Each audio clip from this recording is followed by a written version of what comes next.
آخر ثبوتوں کے باوجود اس طرح کا فیصلہ کیوں کیا گیا ہے اور ان کی جو درخواست ضمانت ہے اس کو مسترد کیوں کیا گیا ہے؟ اس فیصلے کے بعد جو ہائی کورٹ ہے وہاں سے یہ جو مخالفین کی چھوٹی چھوٹی خوشیاں ہیں یہ کیسے ختم ہونے والی ہیں؟ موبائل سگنلز ڈاؤن ہیں، اس کے علاوہ جو سڑکیں ہیں وہاں پہ خندقیں کھودی جا رہی ہیں۔ تحریک لبیک پاکستان اور پولیس اور حکومت جو آپس میں ٹکرا رہی ہیں، اس حوالے سے تازہ ترین اپڈیٹس کیا ہیں؟ آپ نے ایک نیا محاذ یہاں پر کھول دیا ہے، اب باہر کی دنیا کیا صبر لے گی؟ اگر حکومت نے کسی جگہ سے آپ کو اجازت نہیں دی، منع کر دی تو منع ہو جائیں، اب تو احتجاج کی کوئی گنجائش ہی نہیں ہے۔ السلام علیکم ورحمۃ اللہ، الصلاۃ والسلام علی رسول اللہ۔ میں ہوں محسن ہمایوں، آپ دیکھ رہے ہیں میرا یوٹیوب چینل محسن ڈائریز۔ اسلامک ورلڈ اور اسلامک اسکالرز کے حوالے سے کچھ لیٹسٹ اپڈیٹس آپ کے ساتھ شیئر کرتے ہیں۔ اس میں انجینئر محمد علی مرزا صاحب کا کیس جو ان کی درخواست ضمانت کے حوالے سے فیصلہ کیا ہے عدالت نے، آخر ثبوتوں کے باوجود اس طرح کا فیصلہ کیوں کیا گیا ہے اور ان کی جو درخواست ضمانت ہے اس کو مسترد کیوں کیا گیا ہے؟ اور اس فیصلے کے بعد جو ہائی کورٹ ہے وہاں سے یہ جو مخالفین کی چھوٹی چھوٹی خوشیاں ہیں یہ کیسے ختم ہونے والی ہیں؟ اس حوالے سے جو ایک نامور وکیل صاحب ہیں اور انجینئر محمد علی مرزا صاحب کی جو قانونی ٹیم ہے اس کے بہت کلوز ہیں، سردار ارشد صاحب، وہ اس بارے میں کیا کہتے ہیں وہ بھی آپ کو سنائیں گے۔ اس کے علاوہ جو بہت ہی عام معاملہ ہے جس کی وجہ سے پورا ملک اس وقت ایک بحران کا شکار ہے، مشکلات کا شکار ہیں، لوگ سڑکیں بند ہیں، موبائل سگنلز ڈاؤن ہیں، اس کے علاوہ جو سڑکیں ہیں وہاں پہ خندقیں کھودی جا رہی ہیں، تحریک لبیک پاکستان اور پولیس اور حکومت جو آپس میں ٹکرا رہی ہیں، اس حوالے سے تازہ ترین اپڈیٹس کیا ہیں اور حافظ سعد رضوی صاحب نے ابھی تھوڑی دیر پہلے کیا بیان دیا ہے وہ بھی آپ کو سنائیں گے۔ اور اس معاملے پہ گدی نشین سید علی گیلانی صاحب جو ہیں وہ کیا کہتے ہیں، ان کا بہت ہی عام بیان آیا ہے اس حوالے سے کہ تحریک لبیک پاکستان نے آخر کیوں اس وقت احتجاج کرنے کا فیصلہ کیا ہے جب فلسطین کے درمیان،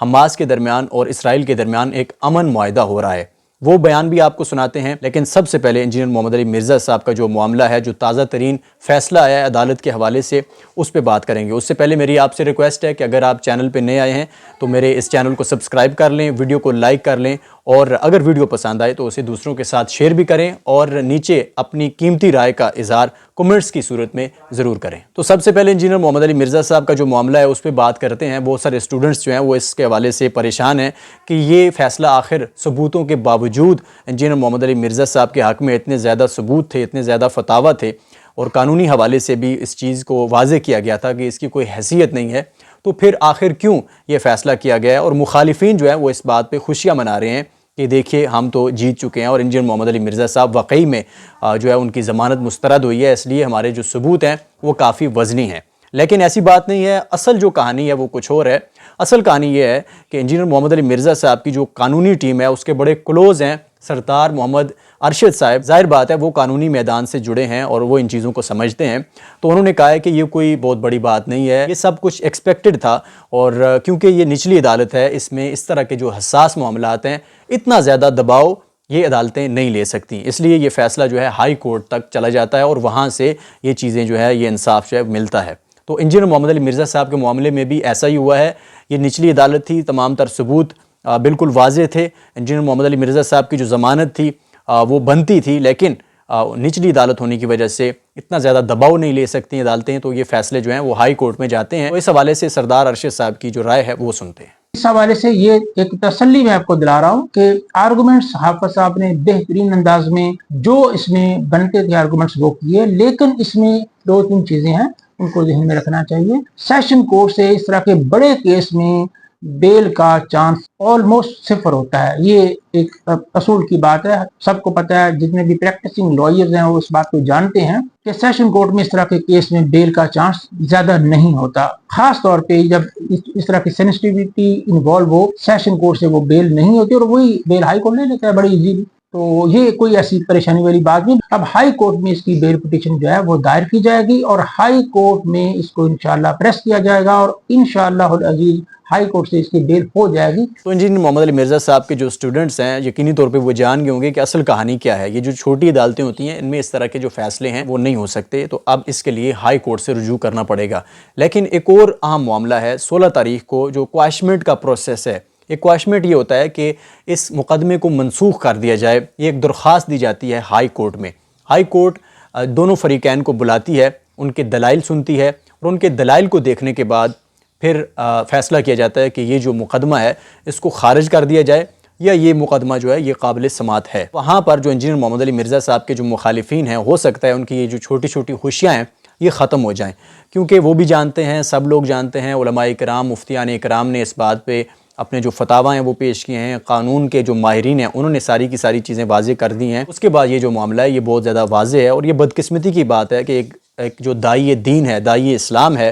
ایک جو عاشق رسول ہے، جس کے اتنے زیادہ بیانات ریکارڈڈ ہیں، ساری چیزیں ہیں، اس پہ یہ الزام تھوپنے کی کوشش کی جا رہی ہے، اس پہ یہ الزام لگانے کی کوشش کی جا رہی ہے کہ معاذ اللہ وہ گستاخ رسول ہے۔ تو یہ کیسے ثابت ہو سکتا ہے؟ اس کو کیسے عدالت میں جو ہے وہ ثابت کیا جا سکتا ہے؟ ہائی کورٹ سے یہ ساری کی ساری چیزیں انشاءاللہ کلیئر ہو جائیں گی، کیونکہ یہ تنازع جو ہے یہ بڑھتا جا رہا ہے۔ اس میں صرف اب انجینئر محمد علی مرزا صاحب جو ہیں وہ عدالت کے روبرو نہیں ہوں گے، بلکہ ان کے ساتھ ساتھ جو مخالفین ہیں، جس طرح سے اسلامی نظریاتی کونسل کے جو علماء تھے، مولوی حضرات نے گٹھ جوڑ کر کے وہ فیصلہ کیا تھا، اب ان کو بھی بلایا گیا ہے، وہ بھی عدالت میں ہیں، تو ظاہر بات ہے ان سے بھی سوال جواب ہوں گے، وہ بھی قانون کی گرفت میں آئیں گے، اور اس کی بھی تاریخ دی جا چکی ہے ہائی کورٹ کی طرف سے، تو ان کو بھی جواب دینا پڑے گا کہ یہ غیر قانونی کام آپ نے کیوں کیا ہے۔ اس کا بہترین حل یہ ہے کہ علماء کرام جو ہے وہ اس معاملے کو عوام کے ذریعے ایک اشتعال انگیزی کی صورت اختیار کرنے نہ دیں، بلکہ آپس میں بیٹھ کے دانش مندی سے، حکمت سے اس معاملے کو حل کریں، اور بشری تقاضے کے تحت بغیر کسی نیت اور ارادے کے ایک انسان سے اگر کوئی اس طرح کی بات ہوتی ہے تو اس کو اس طرح کا معاملہ دے کر اپنی جو ذاتی دشمنیاں ہیں ان کو نکالنے کی کوشش نہ کی جائے۔ تو اس معاملے کو اگر علماء کرام مل بیٹھ کے حل کریں گے تو سب سے بہترین فیصلہ یہی ہے۔ ہماری بار بار سے یہی ریکویسٹ ہے تمام مکاتب فکر کے علماء کرام سے کہ آپ مل بیٹھ کے اس معاملے کو حل کر لیجئے۔ اب جو دوسرا بہت ہی عام معاملہ ہے جس کی وجہ سے پورا ملک جو ہے وہ پریشانی کا شکار ہے، کئی لوگ سفر نہیں کر پا رہے، کئی مریضوں کو مشکلات کا شکار ہیں، کئی ملازمین جو ہیں وہ پریشان ہیں، تو کاروبار پہ اس کے اثرات پڑ رہے ہیں، راستے بند ہیں، موبائل سگنل جو ہیں وہ جام ہیں، اس کے علاوہ راستے جو ہیں وہ ان کو کھود دیا گیا ہے، خندقیں کھودی گئی ہیں۔ لیکن ابھی اس کے حوالے سے جو لیٹسٹ ان کا بیان ہے اس سے ظاہر ہوتا ہے کہ کچھ نہ کچھ معاملات حکومت کے درمیان اور تحریک لبیک کی جو مرکزی قیادت ہے ان کے درمیان ضرور ہوئے ہیں، کیونکہ ان کے اعلان سے واضح ہو رہا ہے۔ وہ اعلان ابھی جو انہوں نے کچھ دیر پہلے ان کا میڈیا پہ آیا ہے وہ میں آپ کو سناتا ہوں، لیکن اس سے پہلے جو گولڑا کے پیر صاحب ہیں گدی نشین علی گیلانی صاحب، ان کا بیان جو انہوں نے اس حوالے سے دیا ہے، ان کا کہنا ہے کہ ابھی تو یہ معاملہ ختم ہو گیا تھا، ابھی تو فلسطین، ابھی تو حماس اور اسرائیل کے درمیان یہ ایک معاہدہ ہوا تھا، جس طرح سے بھی امریکہ نے کروایا ہے اس میں پاکستان کی گورنمنٹ کا کوئی کردار ہے، جس طرح سے بھی یہ معاہدہ ہوا ہے، تو یہ معاہدہ اب ہو چکا ہے، تو اب احتجاج کی کیا تک بنتی ہے؟ تو پہلے ان کا یہ بیان سنتے ہیں۔ حق کی بات یہ ہے کہ احتجاج پرامن کرنا ہر جو پاکستانی ہے اس کا حق ہے، لیکن ساتھ ہی ساتھ یہ دیکھنا پڑے گا کہ احتجاج کا بھی ایک وقت ہوتا ہے۔ ایسے نہیں ہوتا کہ بات گزر گئی، رات گزر گئی اور پھر آپ احتجاج کے لیے نکلیں۔ آپ نے ایک نیا محاذ یہاں پر کھول دیا ہے، اب باہر کی دنیا کیا سبق لے گی کہ دونوں فلسطین کے حق کی جنگ لڑ رہے ہیں، ہماری حکومت بھی اور یہ مذہبی تنظیمیں بھی، اور آپس میں گتھم گتھ ہیں۔ آپ باہر لوگوں کو کیا میسج دے رہے ہیں؟ آپ کہہ رہے ہیں غزہ میں ظلم ہو رہا ہے، یہاں پر آپ لوگ کیا کر رہے ہیں؟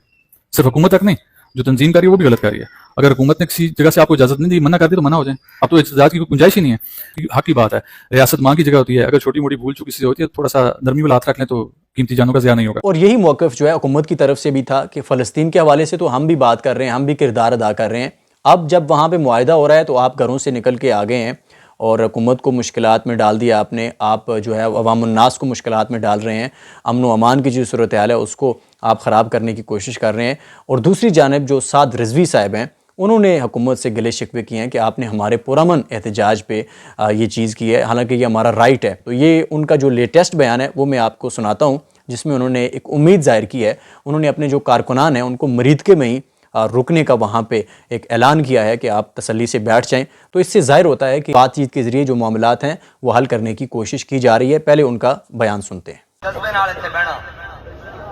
اسی اتنے ہی کہڑا گھر ٹر گئے ہاں تے اسلام آباد بھی نہ تو ساڈے کول دور ہے،